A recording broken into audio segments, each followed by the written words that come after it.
I knocked over my mic trying to turn it on. I'm such a mess. Stand up straight. Hello, everyone! Hope everyone's doing well. Welcome on in. Crazy. Another stream. 4 streams. 1 month. Actually, bananas. So I don't know why I said that. I've been on a kick of saying bananas recently. I don't know why. It's just like my word. Word of the week. Bananas. Hello, everyone.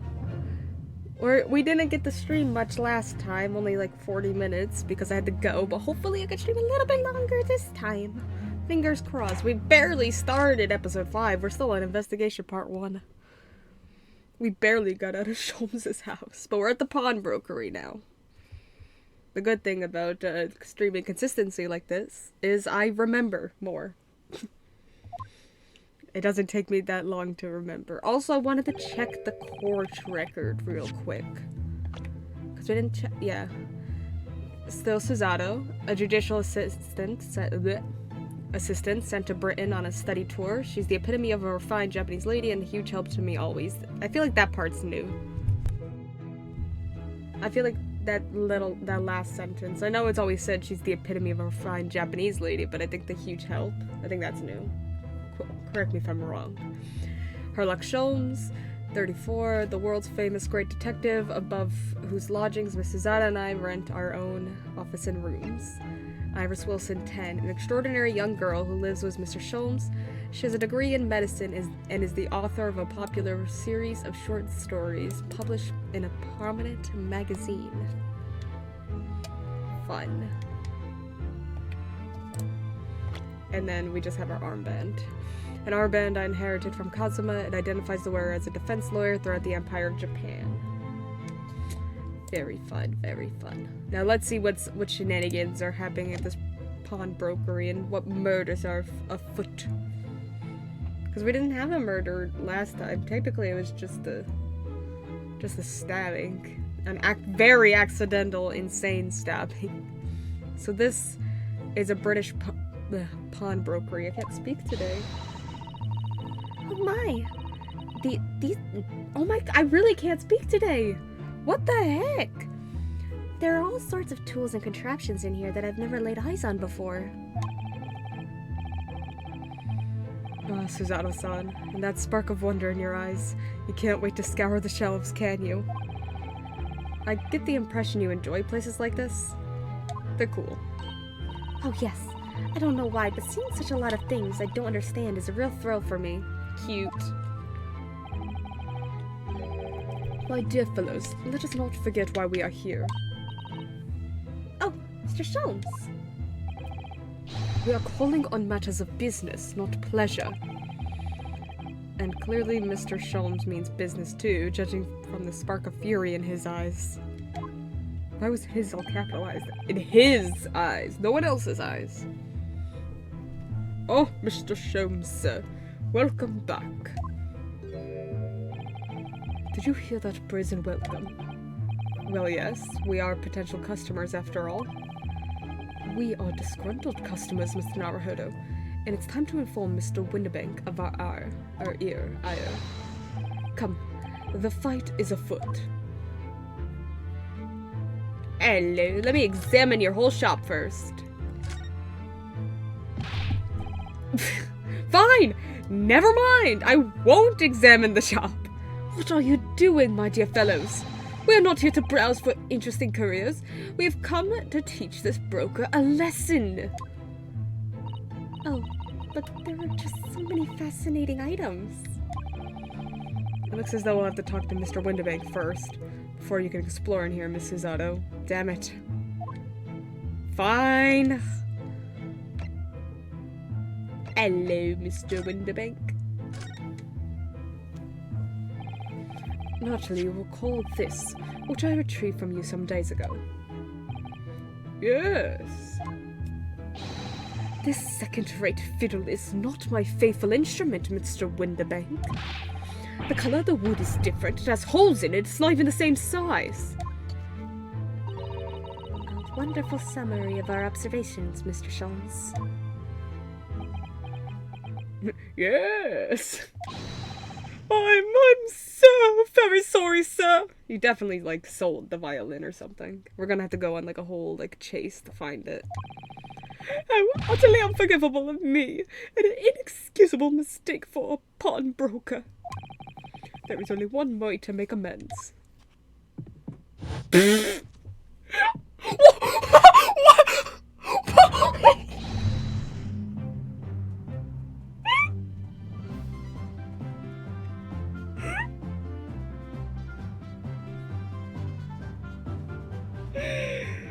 What just happened? What the hell?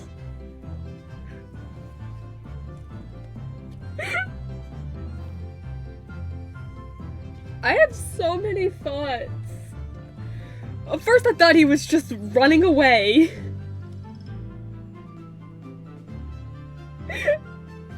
I was like, that's I thought that was crazy enough. And then he picked up a gun. I'm like, oh my god, he's gonna shoot us. And now he's, oh my god. That was what the hell is happening? I shall have to take my own life. Get off that spray, get off of it. Sholmes, no, Sholmes, say something. You can't just stare at him like that. I don't think that will be necessary. Do you? Okay, Sholmes, you were just like this earlier. What is what is in the air in London today? Because Sholmes was like that this morning. If I may just say one thing before I pop off. Yes. It was you, sir, Mr. Sholmes, who took it upon himself to remove the item the other day, I believe. Sorry. As I recall, I entered the storeroom to fetch your violin when I heard, here it is. Oh my god, so this is all Sholmes' fault.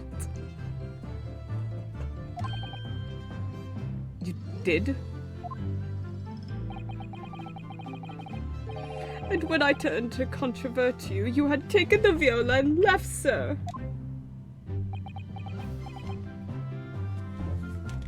So it's not your fault at all, buddy. It's Sholmes' fault. Let's all calm down. No, no, no, no. Oh, ever there can be no doubt that the blame lies firmly at my own door for allowing you to leave. Calling it now, this guy's gonna end up being our defendant. Calling it now. That's how it's gonna go. So I shall not grumble or grouse any longer. May this guilt die with me. No, no, no, no, stop, my dear fellow. The fault is mine.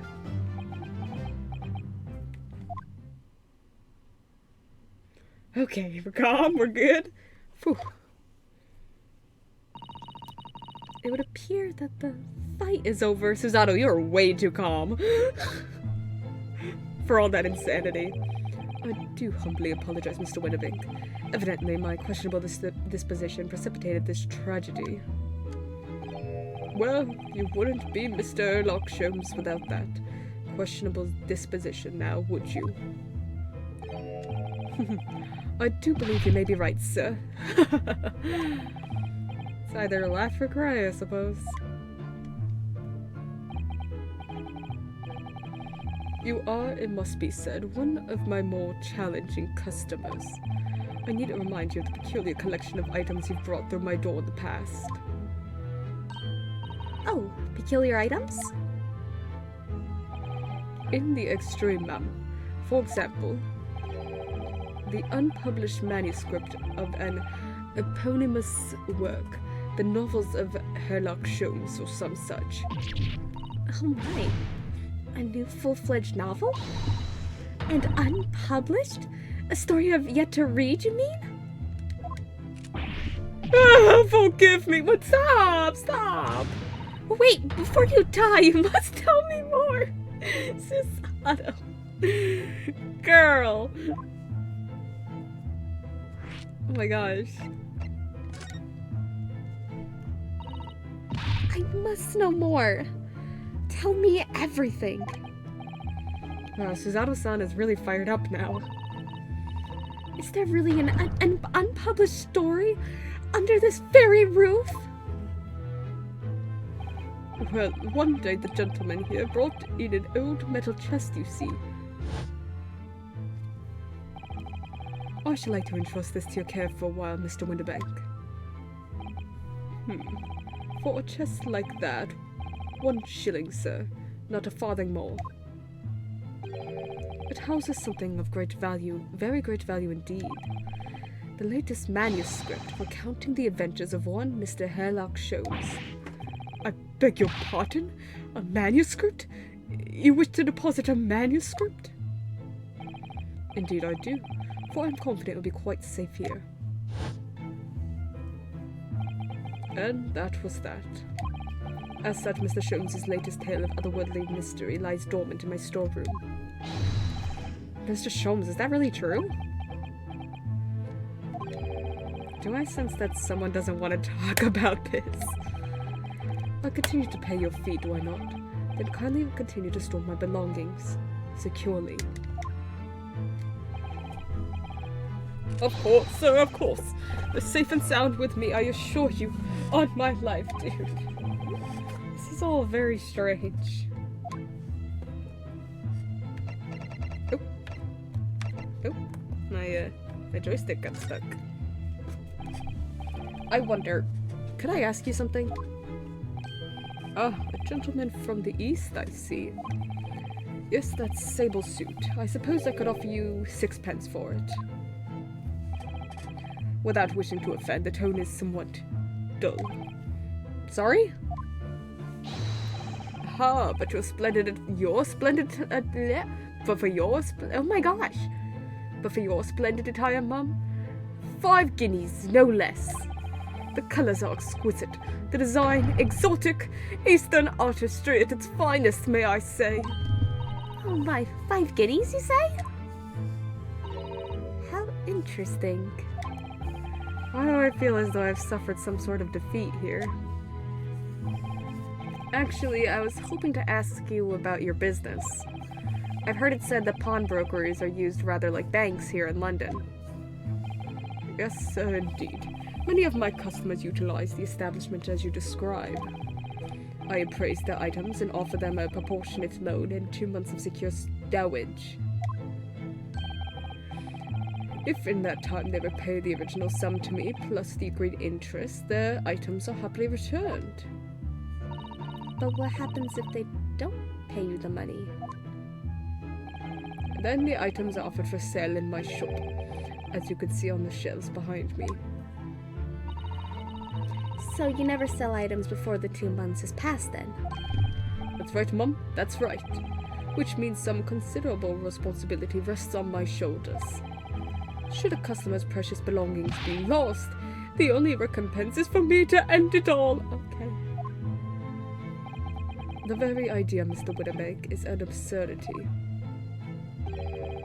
One should never talk of one's demise so casually. Yeah.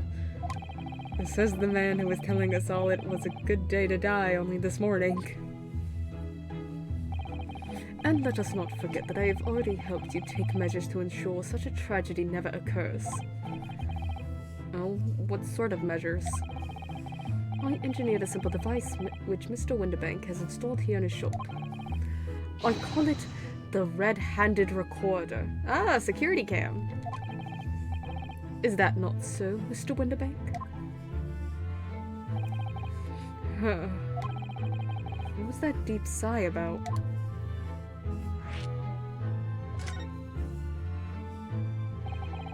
What on earth is a red-handed recorder? I can't believe Sherlock Sholmes invented the security tape. Use your eyes, my dear fellow. There are 2 just below the ceiling. I can see what appears to be a camera attached to some sort of timing device. Very astute. It is indeed a camera furnished with some 100 pieces of celluloid film. And every 30 minutes precisely, the camera automatically records the appearance of the shop. Here, I have an example I can show you.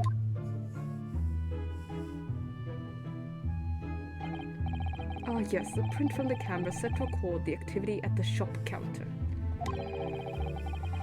I developed a special type of film so sensitive it produces a crystal clear image even in darkness. Really?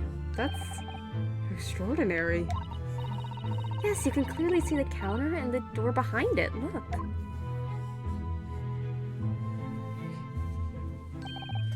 So you see, were someone to enter the premises with ill intent, his identity would be summarily exposed. But did you not say the photographic prints were taken at 30-minute intervals? Indeed, as you say, my dear madam. So what if the incident were to occur in between times? One could only say that would be a cruel twist of fate.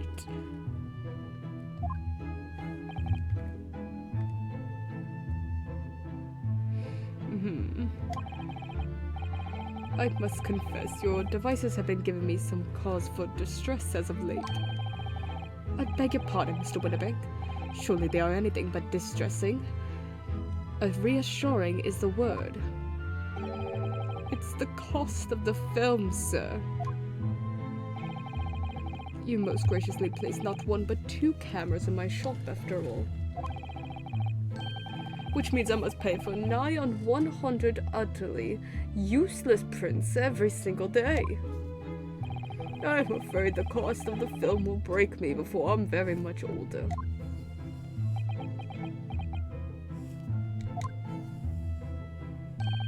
Nevertheless, a small price to pay to ensure the safety of my preferred pawnbroker. No. Damn, heartless. My dear fellows, we verge on an age where safety and security come at a price. Oh, heaven help us.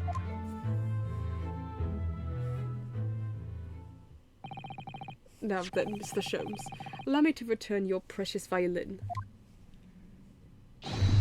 Ah, the very thing. Thank you, Mr. Winterbank. Perhaps this might mark the end of the peculiar items you tried to pop, I'm surprised he actually got the violin back. Because if anything were to happen to one of them, this would be the only answer. Oh my god. I really think you ought to stop whipping that gun around. Someone could get hurt. Fear not. Sorry? I've only loaded a single bullet, so no one but myself could possibly be harmed. That's not how it works. That's not really what I meant. Good day to you then, Mr. Winterbank. It's been a pleasure as always, Mr. Sholmes. So, Mr. Naruhodo, now we can explore at last. Alright, let's look around. Look at this. Look at this lovely, big, shiny box bee. That, my dear madam, is a music box. Surely you have such things in your own country.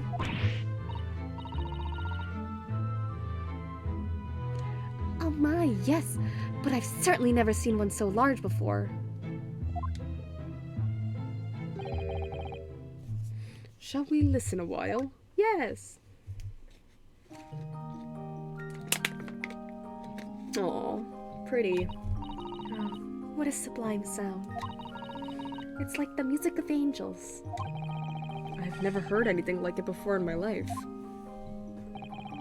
This particular specimen is of the larger variety, commonly found in public houses and restaurants. There's a metal disc inside on which the notes to be played are recorded. Simply by replacing the disc with another, any music you care to imagine can be played. Oh, it's a jukebox. My goodness, what a simply delightful machine. Indeed, though their popularity has waned recently with the development of the gramophone, of course. Science and technology advance at such an overwhelming pace.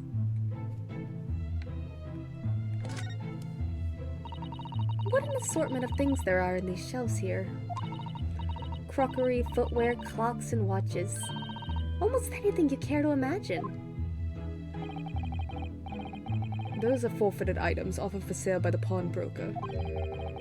What does that really mean, though? When you pawn or colloquially pop an item, the broker loans you money against its worth. He stores the item for a great period of time, after which the loan must be repaid. If not, he is free to display it in his shop for sale at a price of his choosing. Oh yes, now you've explained it. I'm noticing little price tags on everything. Of course, simply by paying the agreed interest on the loan, one can extend the period of safekeeping. So you may pawn that black garb of yours without fear, my dear fellow. My treasured university uniform? Never. It embodies my student spirit. Oh, buddy.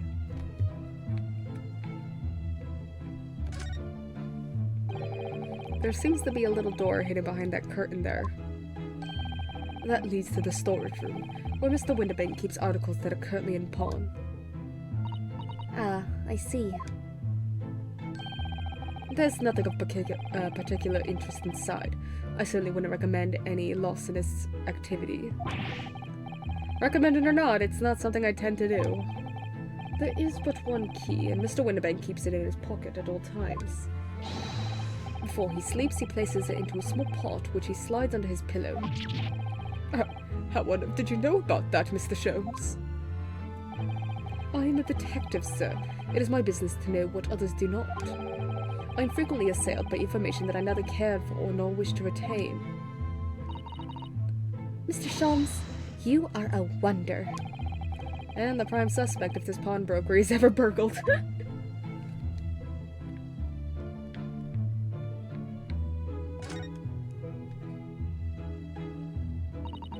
Look at that enormous ledger on the counter there.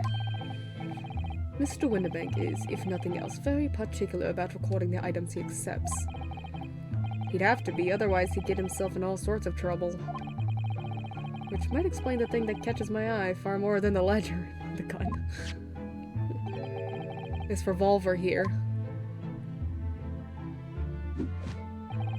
Do not entertain even a single thought of pilfering an article herein, my dear fellow.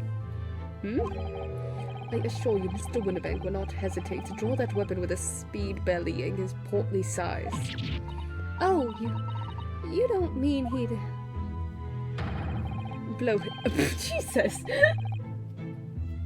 Jesus. Oh my god. Blow his brains out? Indeed, in recompense for his blunder. Yeah, me too, Susato. That's the exact face I'm making. Oh my. But in any case, of course we would never do such a thing. How could you even suggest it? Oh dear. Really? Nothing on the shovels? We had a whole segment with the shovel versus spade argument earlier. I'm going to keep an eye out for shovels, though. Okay, nothing. Really? Nothing on the dolls? Calendar. That's not a calendar you could easily miss, is it? 15th April. Today's date. Yes, that's not for sale, I must point out. It is an Eastern-style page-a-day calendar. Cute. Every night at midnight, I tear off the front page to reveal the following day's date. The perfect calendar for a tearaway fellow such as yourself, Mr. Winterbank. And who was it who walked out of here with the wrong violin before? Well, when the agreed storage period has passed without repayment, articles are forfeited, you see. So I have to keep a close eye on the date. It's something of a pawnbroker's obsession, you might say. Oh yes, I can see you're very dedicated to your job.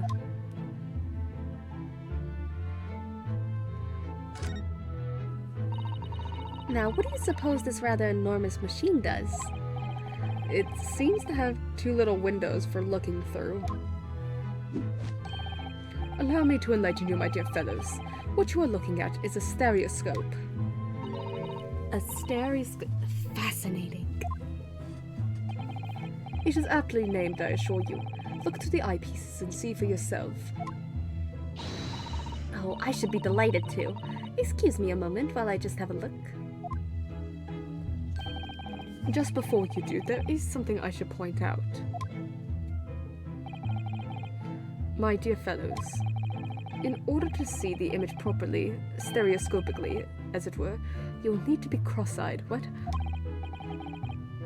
However, if that is beyond you, it is of little consequence today. What? Alright then, I'm going to try it.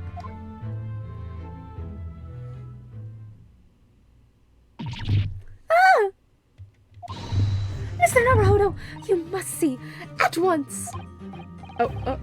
Alright then. So I need to be cross-eyed, like I'm trying to look at my own nose?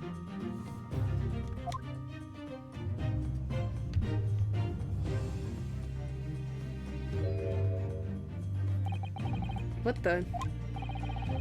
I don't believe it. It's just a photographic print, but it seems like you could reach out and touch it. Cool. Yes, the sense of depth is startling, is it not? Stereoscopes are one of London's many fads. They are often found in little stalls in the park. People queue for hours to see them. Cute. Why? Why are people meddling with such black magic? It is no magic, my dear madam. It is, well, far too complicated to explain at present. We shall save this lesson for another day. Oh.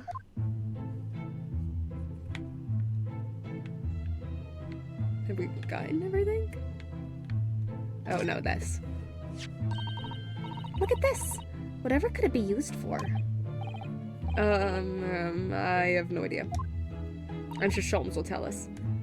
Ah. There's a small catch here. Just here, look.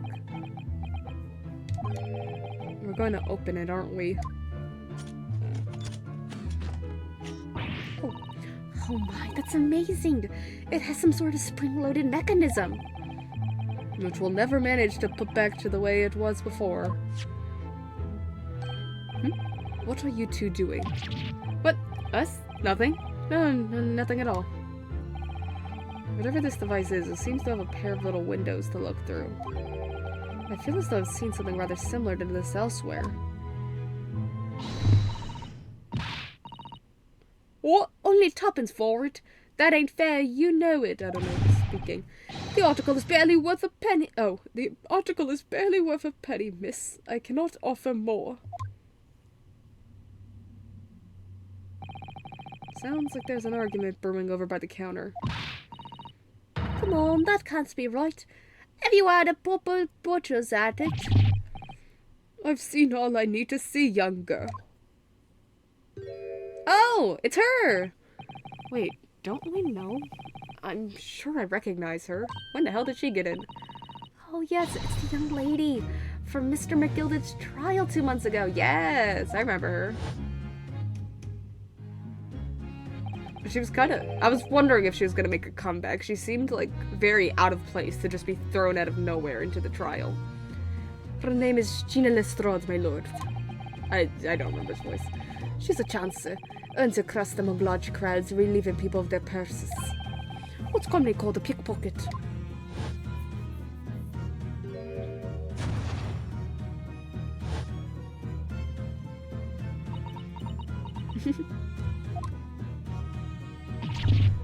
Gordon Bennett, you lot! Oh.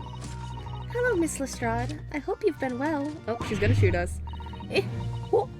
You remember me then, do you? Well, I remember being completely surrounded by smoke, that's for sure. So, what are you doing in here? Down and out like the rest of us. Nothing to eat. Come to pop that black weasel. Sorry coat, have ya? What is it about this black uniform that makes everyone comment on it? Good day. Unless I'm much mistaken. You would be the young pickpocket who stole our experimental smoke grenade launcher. Mr. Sholmes. So you have something of value to pawn, do you? Allow me to see the article, and I shall negotiate with Mr. Winterbank on your behalf. Pull the other one. I don't need no help from some stuck-up D. Get on my business. Go on, or I'll make trouble for ya. As you wish, Miss Lestrade. I'll happily remove myself from your presence. Yeah, there he goes. He faded into oblivion. He's really done it. He's gone. I'm sorry, but as I said, there really is no room for negotiation here. What is that thing he has in his hand? Some kind of metal disc? To go in the music box? And you. Go on, leave me alone. Oh, Miss Lestrade, just pretend we aren't here. We shan't be offended in the slightest.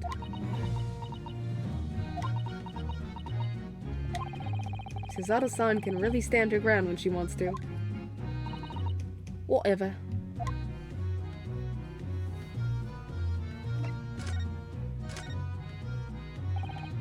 Somehow I didn't really think you were the sort of person who'd use a pawnbroker, Miss Lestrade. She definitely stole whatever she's pawning. Yeah, well, I am, alright. I'm a Londoner, just like everyone else. That a problem, is it? No, not at all. It's just that, well... Oh, I get it. I know what you're thinking. That thing probably don't even belong there. Probably got it on a dive, didn't she? Yeah, I did think that. Yeah, I could see it written all over your Chevy Chase. Well, I might have been thinking something along those lines. You and me both, bud. You're not going to deny it, Mr. Naruhodo. Alright then, I'm just gonna come out and ask you straight. Do you pawn things that you steal from other people? Well, I don't know how to answer that, really.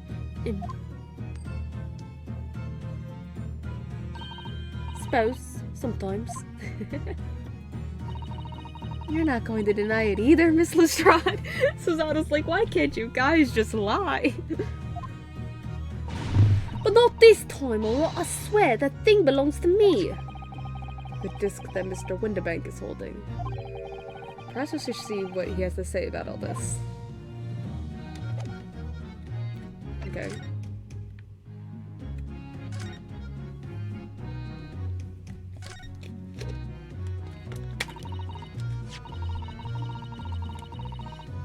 It's definitely for the music box we learned about.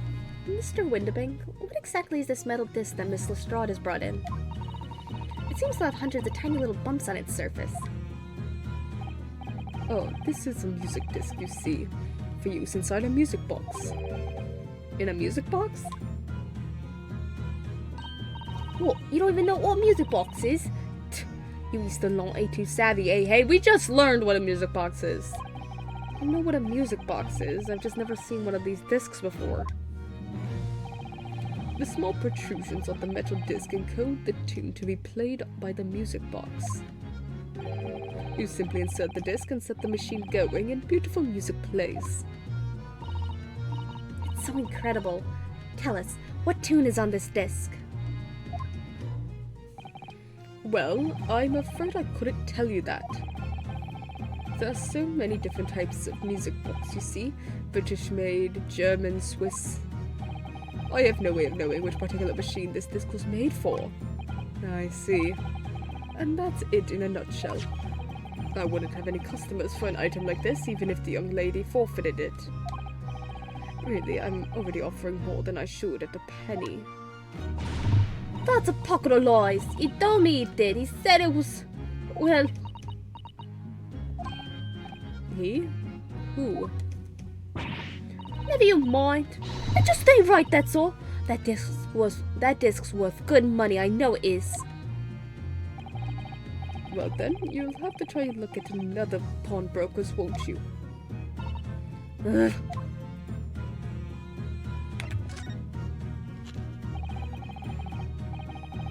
She's been in before, of course, this little tatterdemalion. I see. And brought some dubious article or other with her every single time, I might add. Dubious? What are you trying to say? I'm an honest customer, me. So, is there something dubious about the disc she brought in today?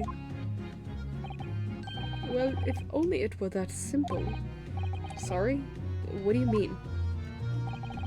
What she actually brought in was a storage ticket. A storage ticket, so... Miss Lestrade has actually come to redeem an article from you today, is that right? Yeah, that's right. Go look me as a lot of stuff for what needs storing. Alright, yes, that's definitely dubious. The article in question would have been forfeited at midnight tonight. But as she gave me the ticket for it and repaid both the loan and the interest, I was obliged to return the article to her. But what was the article? Do tell us, Mr. Winterbank. The little scamp is wearing it, Mum. It's the overcoat that she redeemed. Oh. What? What's wrong with that? It fits, don't it? I mean, it's mine, so of course it does. So, what about the disc then? How does that come in all this? The disc is something else.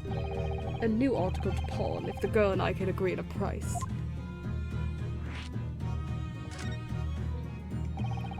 I'm confused. I thought you said that Miss Lestrade brought in a storage ticket today. It's really quite simple. Yes, the child brought me a storage ticket and the money owed on it, as you say. For this heavy black coat, which you returned to her care as I understood it. That's right, yes. And rather unsurprisingly, as soon as this little ragamuffin put the thing on, she went rifling through the pockets. Oh, you mean... What? Don't you know through to stare, lady? I see. So it came from the pocket of the overcoat, did it? If you mean this disc, then yes, exactly, Mum. And she immediately tried to pawn it. For quite a high price as well. This is all rather suspicious, I think. Give it up. I'm just trying to pawn something like anyone else would.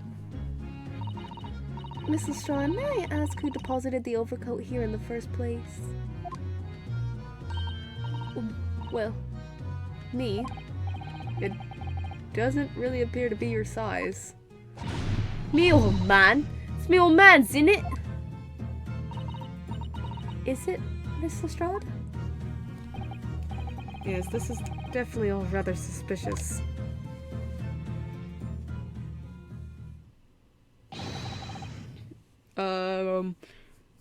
Out of my way, please. I don't know who's speaking.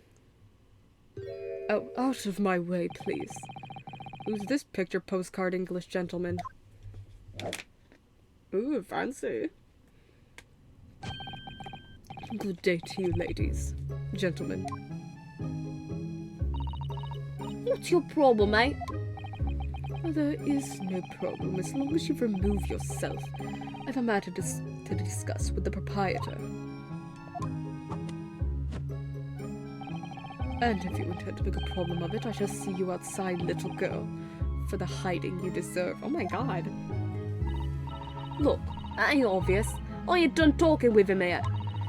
If you think you're such a gent, you should know what to wait in line. Well, you are an impudent little brat. Impudent little brat, aren't you? As well as a pickpocket. Huh? Who are you? How do you know who I am? The question is, how do you not know who I am? You haven't the courtesy to even remember the faces of your victims, it seems. Ooh. What? You know, from you? Broker? Yes, sir. I believe this filthy pocket thief has just redeemed an article from you, no? Yes, the article in question belongs to me. I demand for it to be returned at once. Somehow I don't believe him. Somehow I don't believe it's his coat. I mean, it could be, but it doesn't look like something he'd wear. Oh my. Now that's a lie. What are you trying to pull? Give me back my overcoat, you wastrel. And needless to say... Oh. Any music box discs, too. He definitely... I don't know if it's his, but... No, you can't have it. You just can't. It's me old man's. Oh, it was. Now it's mine. Yeah. You know what? I actually kind of believe her on this. She seemed, like, really forward about being, like, a pickpocket. She's like, yeah, I pawn things I steal, so what? Honest living. But she's actually, like, genuinely serious about this. I believe her. Goodness, Mr. Naruhodo. This is a very awkward situation.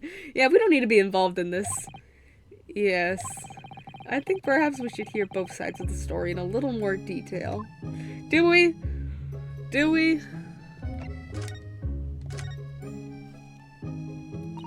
Miss Lestrade, is what the gentleman is saying... What do you think? It's all lies, ain't it? Obviously. I swear on my life, I ain't never laid eyes on that dandy before.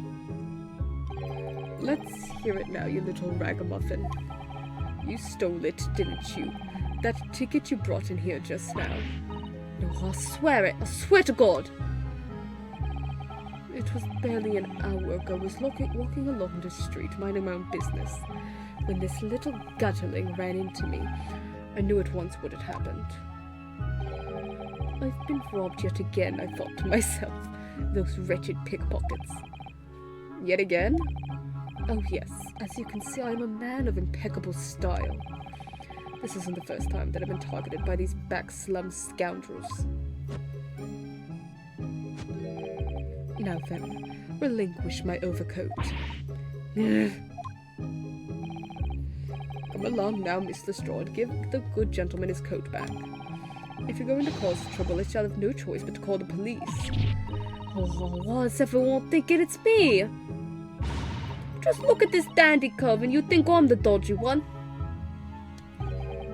I'm sorry, but no one's going to believe you. Damn. Well, what about evidence? Yeah. Where's your evidence that I've stolen something, eh? Come on, let's see it. Oh, I have evidence, naturally. What?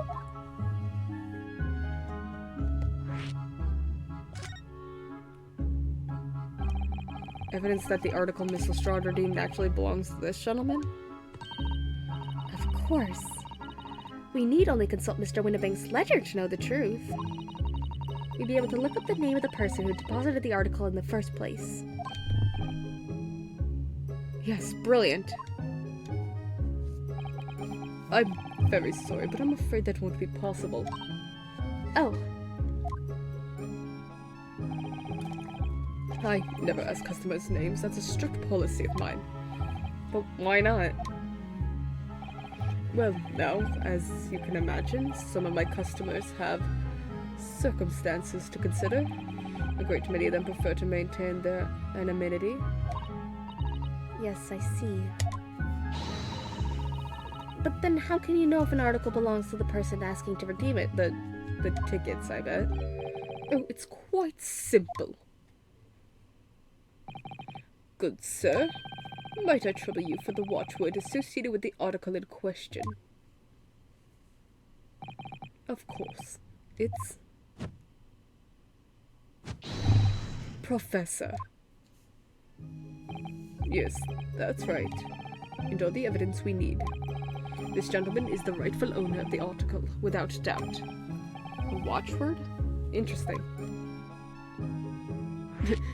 Alright, Gina, where's your argument? So, about these watchwords, Mr. Windebank. As I just explained, I never ask customers' name when they deposit items with me. There are many reasons why. Certain customers would like to keep their activities secret. The pan to Sholmes is great. That wasn't exactly a subtle glance at Mr. Sholmes now, was it? Great detectives have no dark secrets. None at all. Yes, well, anyway, that's why I always ask for a watchword whenever I accept a new article. In many ways, it's like the secret combination of numbers used to unlock a vault. The data deposit a description and a watchword uniquely identify each item. And of course, then I give the storage ticket to the customer. When someone comes to redeem something, I ask for the ticket and the watchword. So that means Gina knew it as well. And if that someone tells you the correct watchword, you return the article?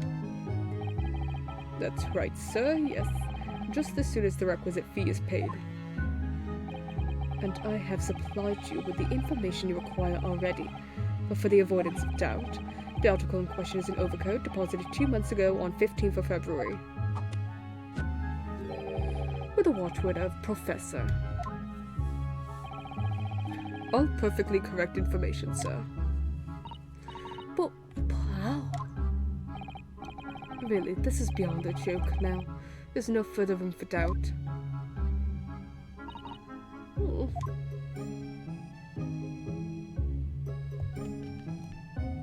Huh. Is he in the room? Oh, okay.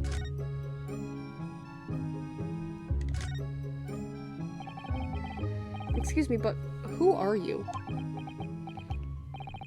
One would expect the inquirer to introduce himself first.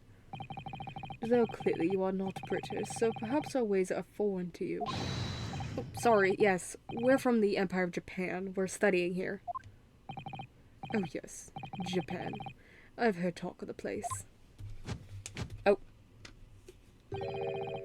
Its inhabitants live on some fiery brown-colored soup dressed up with exotic spices. Oh. Something fell. Hold on.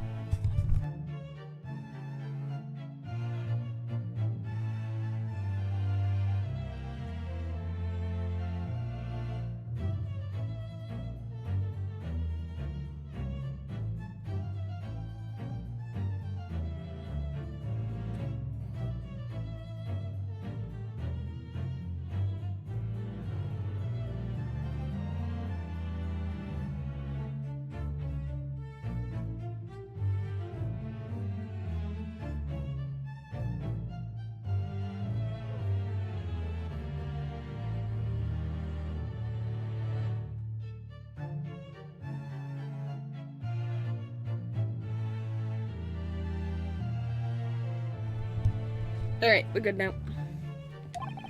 You might be thinking of somewhere else. And what was that theatrical gesticulation about? Is that the? Perhaps. Anyway, if you are a gentleman, sir, you offer your own name for us first before inquiring after the name of another. Of course, yes. I'm Ryunosuke Naruhodo. I'm a lawyer. Well, a student of law, really. My name is Suzato Mikatoba. I am Mr. Naruhodo's assistant. I see. My name is Benedict. Yes, Eggert Benedict. I hate him.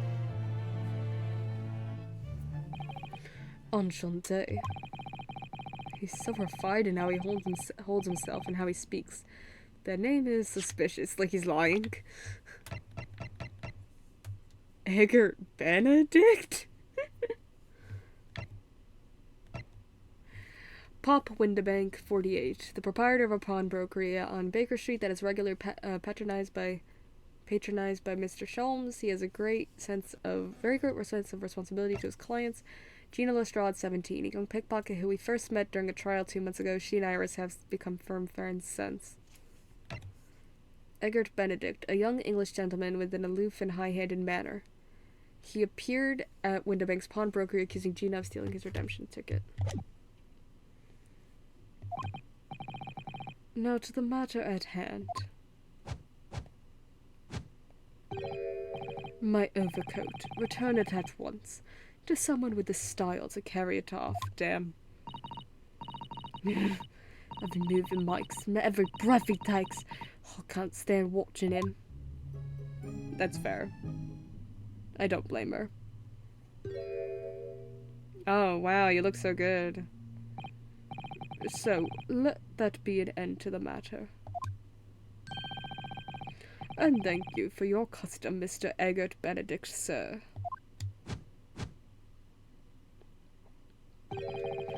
With such reasonable taste of rates of interest, I may even decide to come back.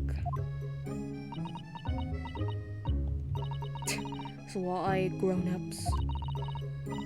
Just because I'm a diver, everyone thinks that makes me a liar.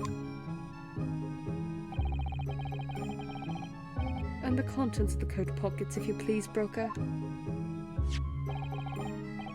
But of course, sir, here's the disc for you. It'd be so funny if you turn around and he's like, okay, I'd like to pawn it. Just this one. Pardon, sir? I was expecting another. That is, I deposited another. Uh-huh. Sure you did, buddy. Another disc? Oh no. Oh no. Don't tell him he's lost something.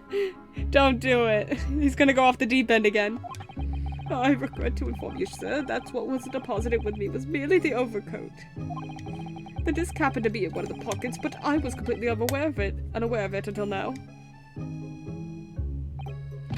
So, gutterling, you're hiding more of what's rightfully mine, aren't you? Says do I? I don't know nothing about it. Very well. Then I shall bid you farewell. Say goodbye to style. What a minute. That disc is mine. Oh! What do you think you're doing, you little tramp? You've drawn blood, you filthy animal. Has she? Oh, she has. Oh, yes, there's blood on the disc. It's because of all those sharp little bumps. The man must have scratched his finger on them. Ouchie. I found it first, alright. I mean, it belonged to me, old man. So you're not having it. Or you. You take it. Me? If I hang on to it, they'll have it off me again. So you keep hold of it. Miss Lestrade, why is this disc so important to her? A metal disc used to play music in a mechanical music box. The piece of music, which remains unidentified, is stored on the disc by means of small protrusions. You there, in the black livery. Hand that disc to me at once, please. No, don't! He's lying! Grown-ups are all liars! Oh. What do I do now? How am I going to resolve this? Run away! Help! Wow, Miss Lestrade is really looking daggers at that mysterious gentleman. I need to do something to calm things down before she loses control and attacks him again. Herlock? Herlock? Mr. Sholmes? What are you examining with such keen interest there? As you enjoy a bar of caramel, I see?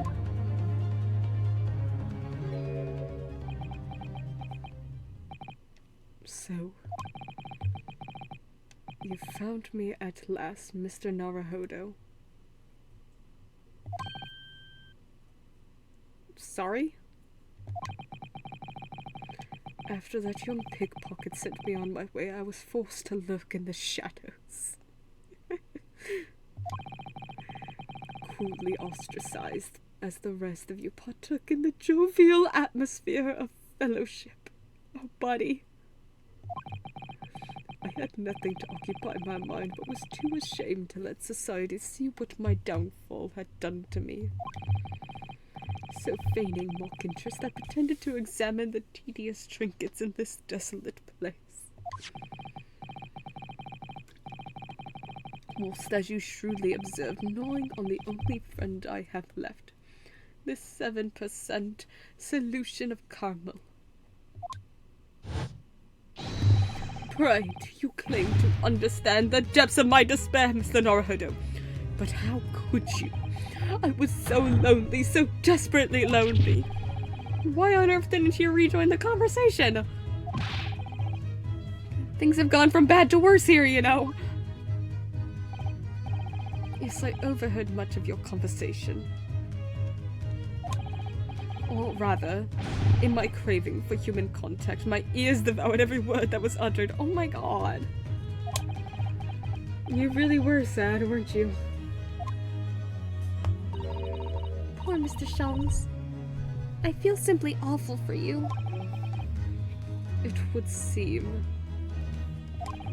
that my inferences are correct. So, surely you're not about to tell us that you've solved the entire case once again? My dear madam, sometimes I wonder, were my genius for deduction to be commoditized, how much could I pawn it for? It seems Mr. Sholmes has had another of his flashes of inspiration. But who knows if he'll help to resolve the situation between Miss Lestrade and the mysterious gentleman. What's the right thing to do here? Yeah, of course, we're gonna listen to it. Obviously. Well, Miss Lestrade, it would appear you find yourself in something of a predicament. Where the blue blazes have you been, eh?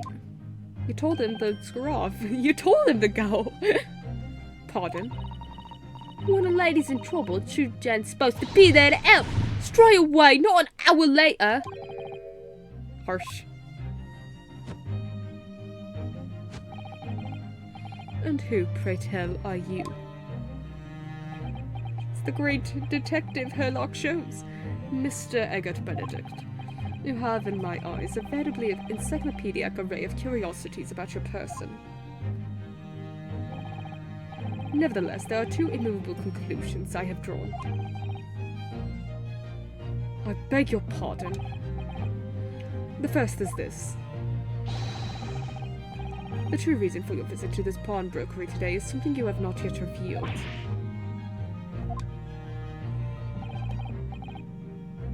And the second is this.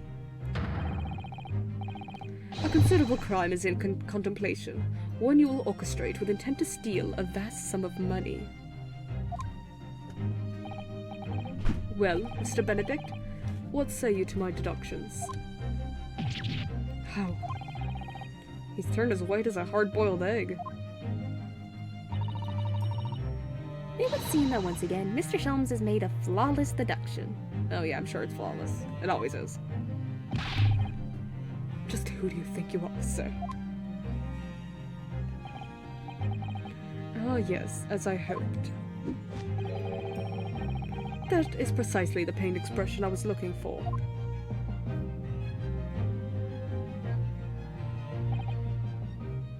So, shall we begin? The time has come for yet another Sherlock Sholmes' logic and reasoning spectacular. My favorite.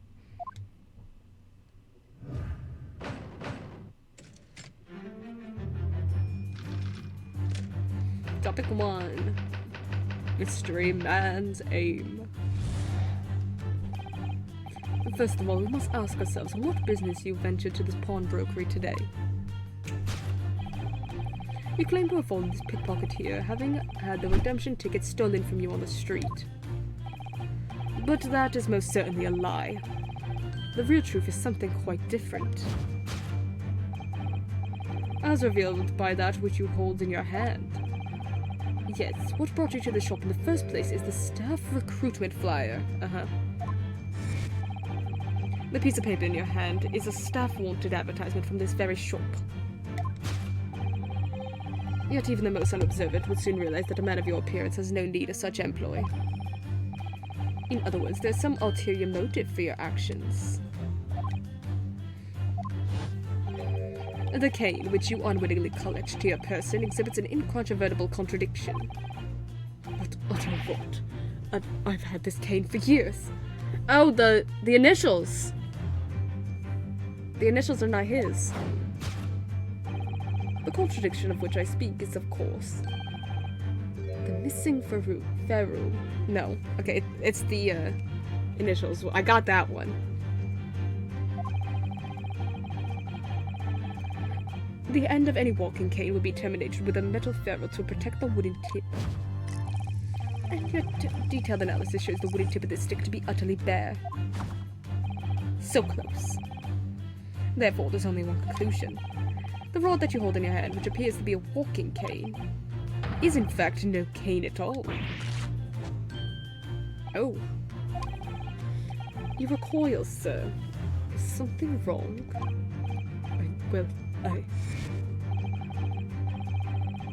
And in your recoiling, you inadvertently facilitate the answer of the next conundrum to present itself.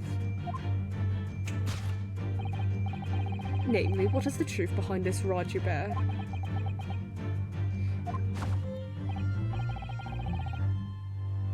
Yes, your reaction betrays the truth. The handle, which you evidently would like to conceal, is the key to understanding this riddle, you see.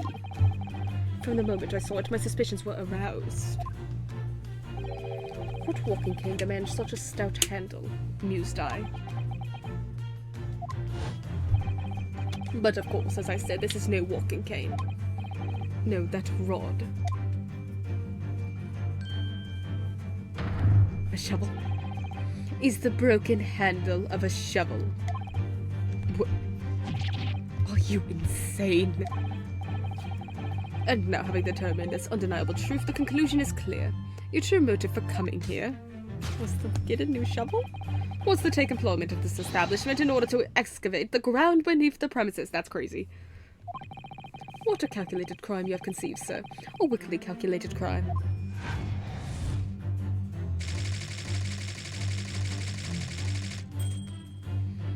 The tunnel underneath the pawnbrokery.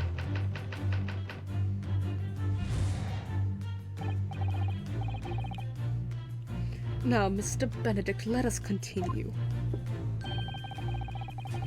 For we must expose the details of this elaborate crime you have no planning. This is utterly absurd.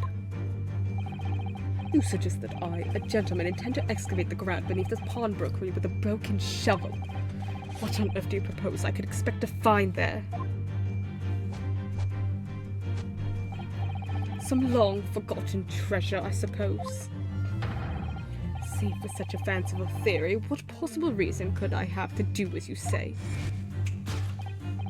Oh, but there is ample reason. As you are only too well aware, Mr. Benedict. Ah, and your furtive glance is more telling than I could have hoped. What? Let us consider what would motivate a man to infiltrate a shop such as this and covertly dig it beneath its floor. The answer is revealed by the council notice on the counter to which your eyes were inadvertently drawn. It's gonna be the gun. This letter gives notice of public works to be carried out in the local area. And according to the enclosed plan of the upcoming sewerage works, beneath the shop runs a sewer that adjoins another, one that runs under the bank on the opposite end of the road. This madness has entered the sewers now, has it? By excavating the ground beneath our feet, you will gain access to the waterway that flows in very close proximity to the great vault of the financial institution opposite. What are you? In summary, sir, you devised the master plan to pull off an elaborate bank robbery by dint of the underground tunnels. Master plan? Which brings us at last to the final chapter of this lurid scheme. With what plunder did the thief hope to make off from the underground vault of the bank? Are you quite serious? Having consulted with Scotland Yard some days ago, I happen to know the answer. But naturally the answer is no secret to you, is it, Mr. Benedict? I have no idea what you're talking about. Allow me to present a rather interesting piece of evidence. You see, this picture postcard tells us all we need to know. A postcard of the Great Exhibition. I'm afraid you've quite lost me. Currently in the final stages of preparation, the Great Exhibition will soon be underway. And the government has provided extra funds to complete its centerpiece, the Crystal Tower. Funds that currently sit in the vault of the bank on the other side of this road. Pardon? Yes, the considerable crime you have been contemplating is the theft of that which sits in the vault of the bank, the special reserve funds for the Great Exhibition. Of course, that is top secret police information, so keep it under your hat, please. Okay. To steal the Great Exhibition's reserve funds. Nice. Very good. Alright, now let's correct all of that. And thus conclude Herlock Sholmes' great deduction of this pawnbroking puzzle.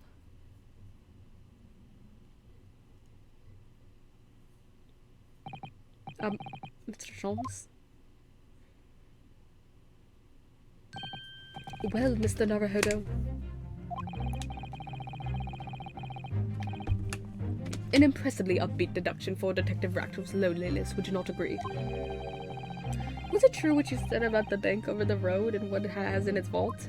I would like to rob it. Indeed, though few know of its existence, it is one of the government's most closely guarded secrets. Gregson told me in the strictest confidence.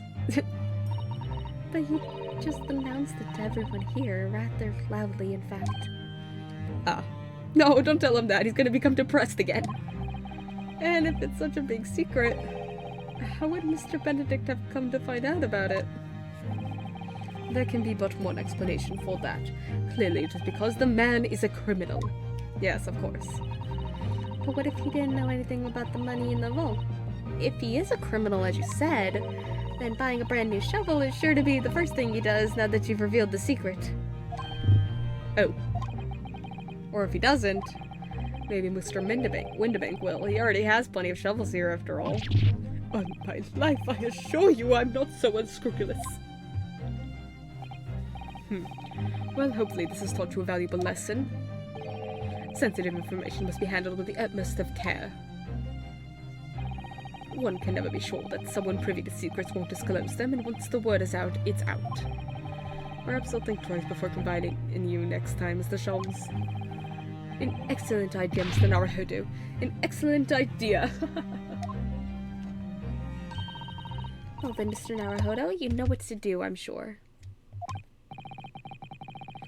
Yes, let's listen to the great deduction again and see if we can massage it into shape. Very well then. Let us start once more from the beginning.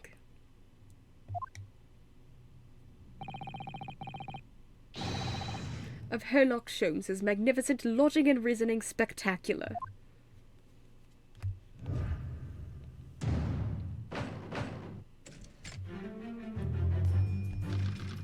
Course correction.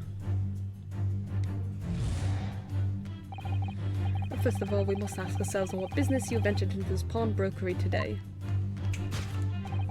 You claim to have followed this pickpocket here, having had the redemption ticket stolen from you on the street. That is most certainly a lie. The real truth is something quite different. As revealed by that which you hold in your hand. Yes, what brought you to this shop in the first place is the staff recruitment flyer. So, by Mr. Sholmes' reasoning, Mr. Benedict came here in order to apply for a job so he could dig down through the floor? Yes, in an attempt to tunnel into the sewers to gain access to the money in the vault of the bank across the road.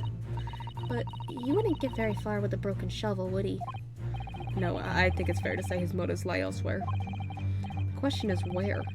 What did bring Mr. Benedict here at this particular point in time?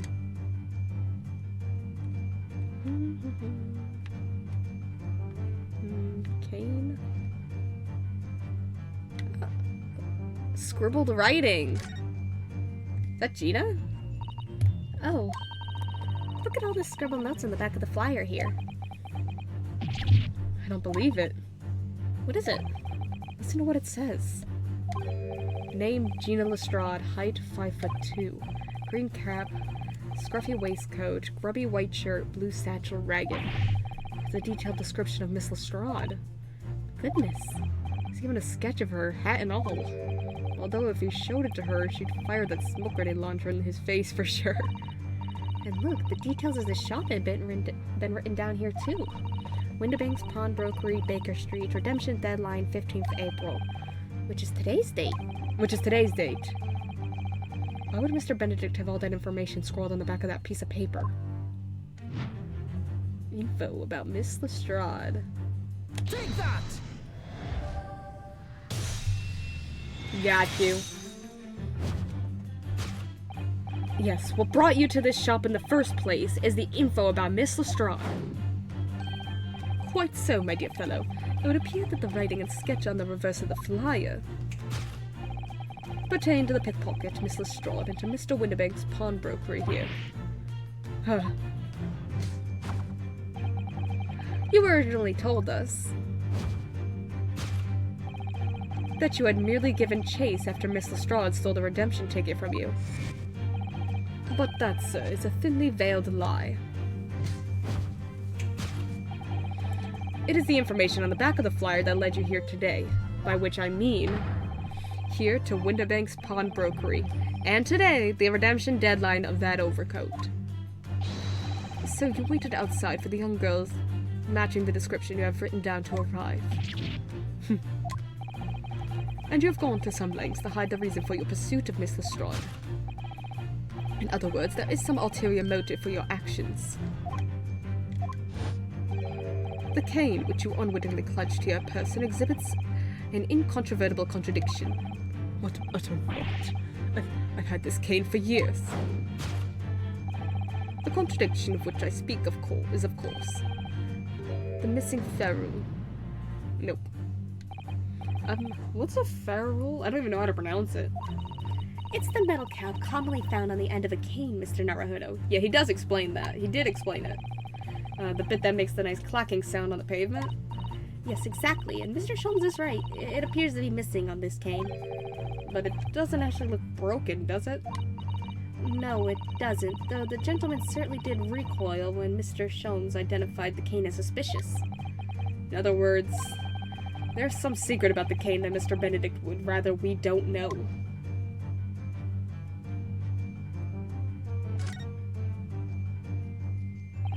Look here, Mrs. Otto. There's some letters on the handle. Ah, yes. Those must be initials, I think. In the West, it's custom for people to engrave their belongings with the first letters of their names. So Herlock Sholmes would be HS, you mean? That's right. And the initials on this cane, obviously... O. AG? Why does it feel as though that's not quite right? Take that!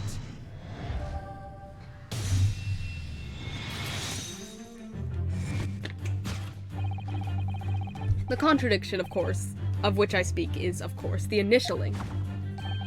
A most astute observation, wouldn't you say, Mr. Eggert Benedict? We are led to believe, sir, that your initials are EB. And yet, in a most possessive manner, you have in your grasp a cane bearing the initials AG. An incontrovertible contradiction indeed, would you not agree? No, you're wrong. This cane isn't my— oh, isn't his? Did he steal it? What if he's a pickpocket? You said before that you've had that cane for years. So don't try to tell us that you just borrowed it from a friend or found it in the park. In short, though you hold yourself to be a gentleman, you have withheld your true name. You recoil, sir. Is something wrong? Well, And in your recoiling, you inadvertently facilitate the answer of the next conundrum to present itself. Namely, what is the truth behind this rod you bear? Yes, your reaction betrays the truth. The handle, which you evidently would like to conceal, is the key to understanding this riddle, you see. Let's consider the bare bones of what's happened here. Miss Lestrade redeemed that fine-looking overcoat, and now a mysterious man has appeared, introducing himself with a fake name and claiming that the overcoat belongs to him. But we know that he actually identified Miss Lestrade from a written description, which suggests that everything else he told us is untrue. So what we need to do here is somehow prove that the overcoat cannot possibly belong to him.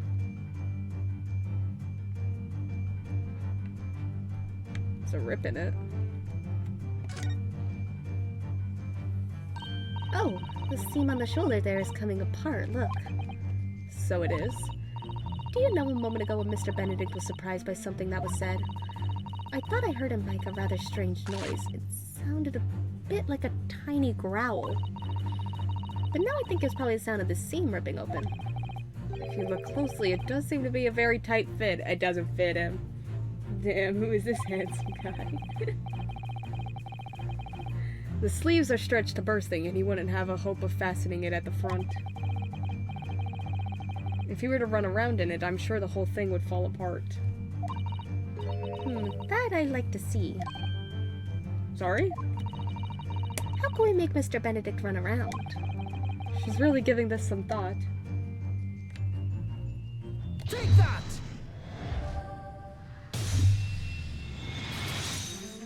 That overcoat don't fit you, sir.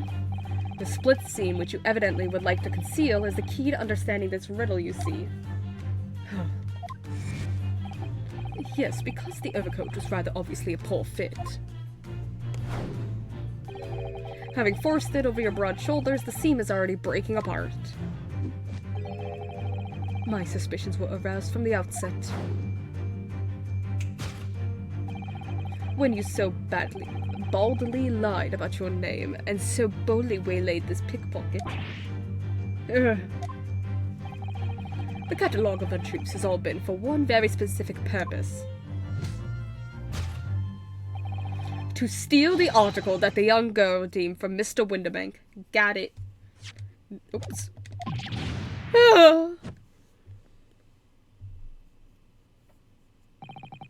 But what really irks me is this. Why? The considerable crime I initially imagined has been considerably curtailed. To abscond with a redeemed item. Alright.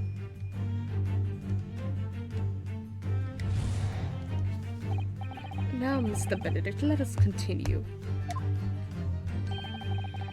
For we must expose the details of this elaborate crime you have into the planning. This is utterly absurd. You suggest that I, a gentleman, designed a wheeze to filch some tawdry article of pawnage. Have you forgotten that I redeemed the article in the proper manner, using the watchword? Had I not been the one that deposited it in the first place? How could I possibly have known the relevant details? N'est-ce pas? Oh, but the watchword can be discovered. As you are only too well aware, Mr. Benedict. Ah, and your furtive glance is more telling than I could have hoped. What? Let us consider how one might learn a secret watchword relating to the pawned property of another. The method is revealed by the council notice on the counter to which your eyes were inadvertently drawn. The direction of the deduction must change rather dramatically now, I think. Yes, no more talk of tunneling into the sewers. Which is a pity, because it all sounded rather exciting. Anyway, you can't deny that this mysterious gentleman did know the watchword. Yes, Professor. If you didn't know that word, Mr. Winderbank would never allow you to redeem the article. Or, looking at it another way, if you did know that word, Mr. Winderbank would allow you to redeem the article whether it was yours or not. So the question is, could this gentleman have found the watchword out somehow? Alright. Old lamp, notelet. Look at this, Mrs. Otto. It appears to be a memo that Mr. Winderbank has scribbled himself. Let's see. What does it say? Oh, Professor. Okay.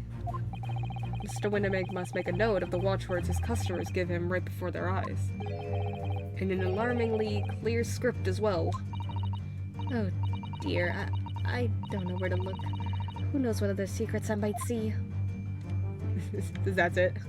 Take that!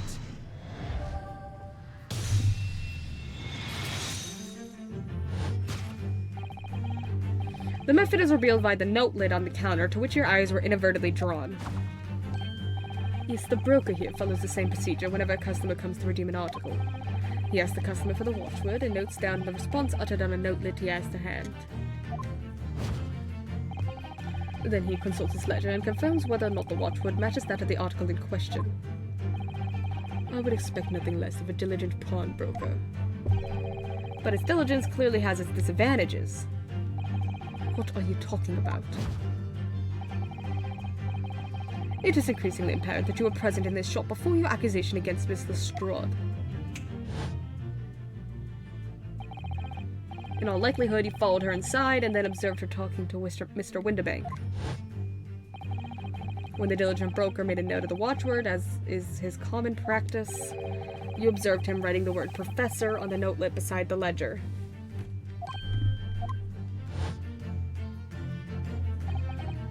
And that, sir, was the master plan you devised to steal the pawned article from the young Miss Lestrade. Master plan? Which brings us at last to the final chapter of this lurid scheme.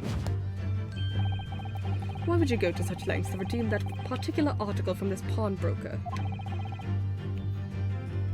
Are you quite serious? For an ill-fitting And for an ill-fitting overcoat hardly seems to justify the effort, much less a worthless music box disc. But naturally you had very good reason to make them yours, didn't you, Mr. Benedict? I have no idea what you're talking about. Allow me to present a rather interesting piece of evidence. You see, this picture postcard tells us all we need to know. The articles we're talking about are the overcoat and the music box disc that was in one of the pockets. Which, according to Mr. Winnebank, isn't even worth a penny. And yet this man went to such lengths to steal them. Why? I wonder if perhaps we already have the evidence we need to explain it, Mr. Naruhodo. Could we? Really? I'd better have a thorough look through all the evidence we've collected so far. I mean...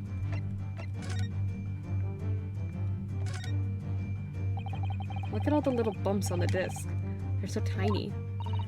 Yes, the protrusions are called pins, and they pluck the teeth of the comb to make notes.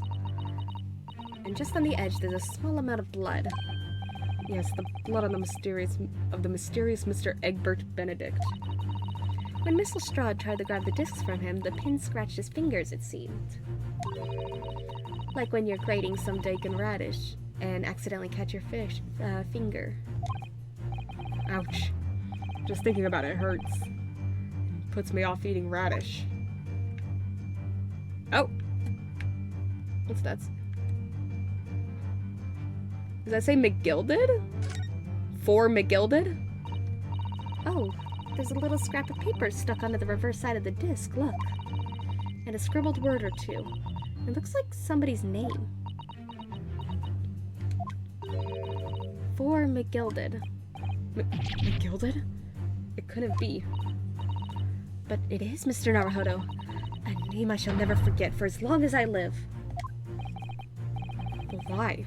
Why is his name on this? Ooh. Alright. Take that!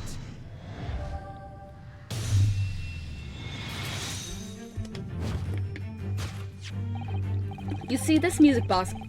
I can't say box today. You see, this music box disc tells us all we need to know. It's that on the back. It reads for McGilded. Ugh. Mr. Magnus McGilded. The unfortunate philanthropist who perished in curious circumstances at the Old Bailey 2 months ago. A prominent man in London, though his lone mongering demonstrated a distinct lack of scruples. So, you're an associate of his, are you? Or perhaps a subordinate? He does got the top hat for it. Mr. McGilded was a man of unusually small stature. In fact, he was precisely the right size for that overcoat that you've squeezed yourself into. Your true identity remains shrouded in mystery, Mr. Egbert Benedict. But the final conclusion here is crystal clear. The reason you came to this pawnbrokery today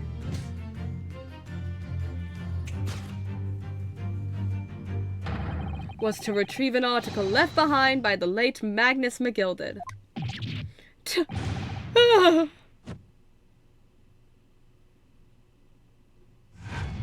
Got it. To acquire an item deposited by Mr. McGilded.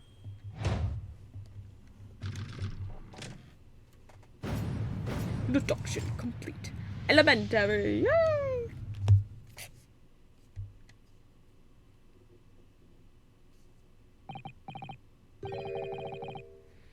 Well, well, Mr. Magnus McGilded.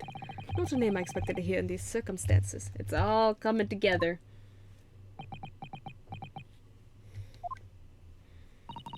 Mr. Sholmes, I'm afraid there's something very troubling on my mind.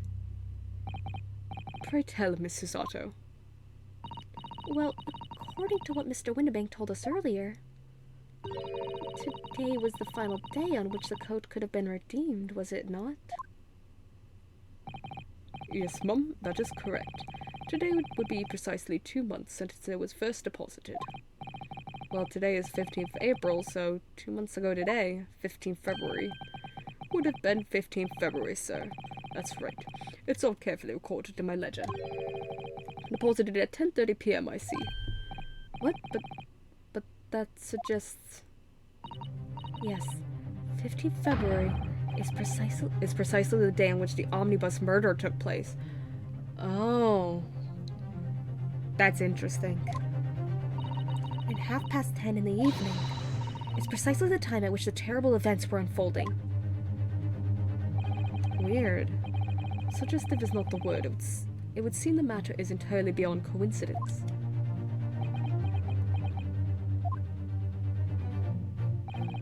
You are, of course, at liberty to make whatever outlandish deductions you choose. However... Ah! Ah! What? I must insist you hand over the music box disc now. It would be a terrible shame for you to return to your native land in a box. Oh, what did I do? Oh! What do I do? I didn't see what the options were. I just handed over the disc.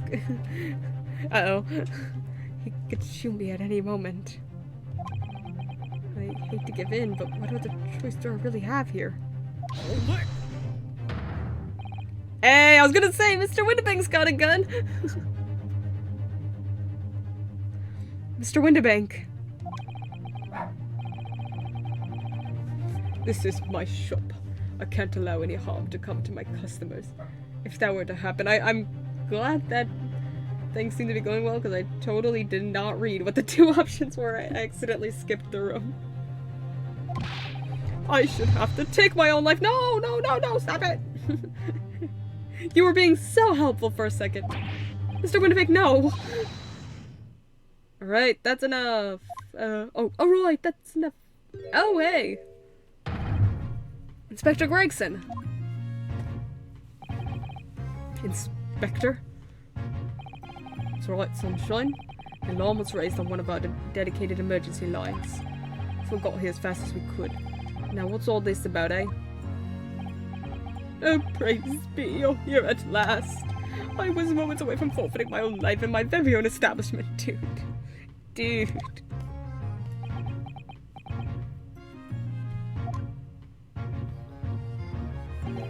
It would seem you have the upper hand.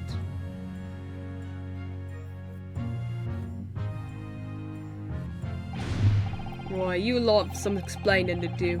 I don't appreciate being bothered with some petty argy-bargy. Petty?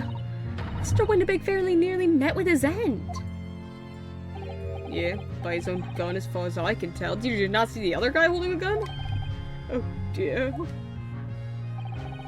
And the whole of Britain can meet with its end if I don't get to the bottom of this case I'm supposed to be working on. What on earth is the case, Inspector? Spare no detail, Gregson. I might have said a little too much. No matter, it's nothing to do with you lot. Oh, I'm sure. I'm sure it has nothing to do with us. Anyway, sir, you're gonna have to come with me down to the station. But of course, Inspector. Oh, there he goes. Ah! He's getting away! Go after him, lads! Whistle the beat officer, too. Sir!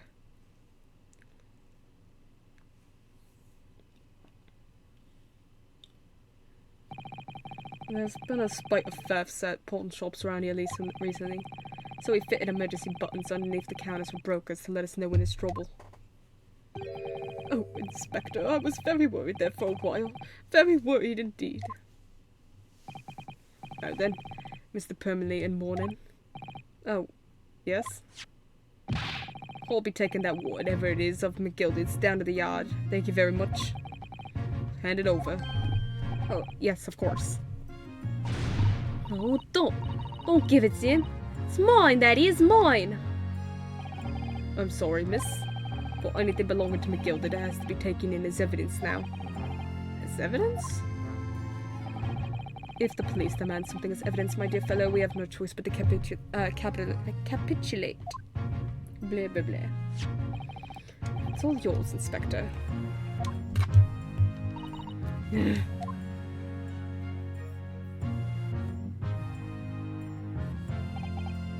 And so we handed Mr. McGilded's disc over to Inspector Gregson.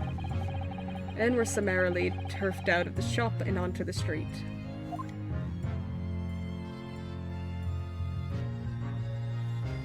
Interesting. I wonder where this is going. Because this is the final chapter of this game. So, like, I imagine crazy things are gonna happen. They usually do.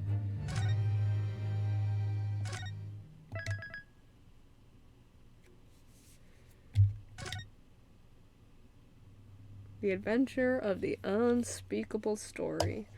Well, my folks. Thank you so much for joining me on stream today. We're gonna send you all off on a little old raid. Let's see who is live. Sure, why not you?